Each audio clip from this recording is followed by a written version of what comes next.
Rritja e çmimit të karburanteve në Shqipëri ka shtuar lëvizjen e drejtuesve të mjeteve drejt Maqedonisë së Veriut për t'u furnizuar me naftë më të lirë. Përmes pikës kufitare të qafë-thanës, çdo ditë kalojnë 10 automjete, kryesisht nga zonat e Pogradecit, Prenjasit dhe Mëgjer. Rritja e çmimit të naftës në vend ka bërë që qytetarët shqiptar t'i drejtojnë Maqedonisë së Veriut për të furnizuar mjetet e tyre.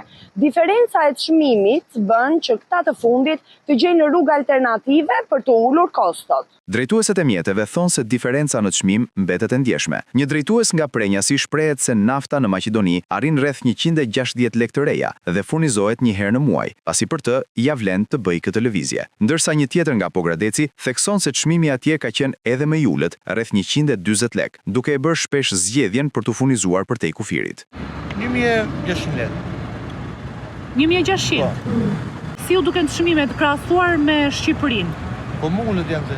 Më ullët? Ja vlen që të vini këte? Po, ja vlen. Po cilësia e naftës? Po një lojsh nafta. Është e njëjta cilësi? Ju nga vini? Unë Prenjas tu.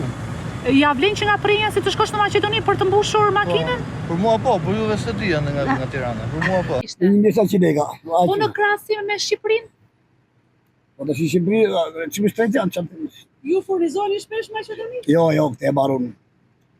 Kur ju bie rasti? Mo bie rasti. Nga ana tjetër, edhe drejtuesit në Maqedoninë e Veriut konfirmojnë këtë fenomen. Një qytetar nga Struga tregon se çmimi i naftës ka pësuar rritje së fundmi, por sërish mbetet më i ulët se në Shqipëri, çka ka sjellë një fluks të vazhdueshëm automjetesh me targa shqiptare në pikat e karburantit. Ai shton se pret që edhe në Shqipëri të ketë ndërhyrje për uljen e çmimeve. Ka qenë përpara? Ka patur rritje, ka qenë dikunit te 70 denar, ndërsa tani me 20 denar është rritje.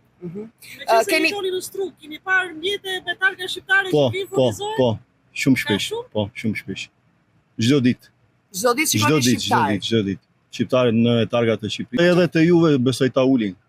Shpresoj qeveria të marrë masa për uljen e akcizës, uljen e naftës. Ndërkohë, një drejtues nga Shkupi e konsideron naftën në vendin e tij si më të lirë dhe cilësore, duke theksuar se lëvizjet mes dy vendeve janë të shpeshta, jo vetëm për furnizim, por edhe për qëllime turistike. Yes, it's very cheap.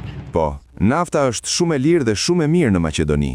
Ne sot po vim drejt Pogradecit, për në liçenin e Ohrit, dhe do të qëndrojmë aty rreth 3 orë.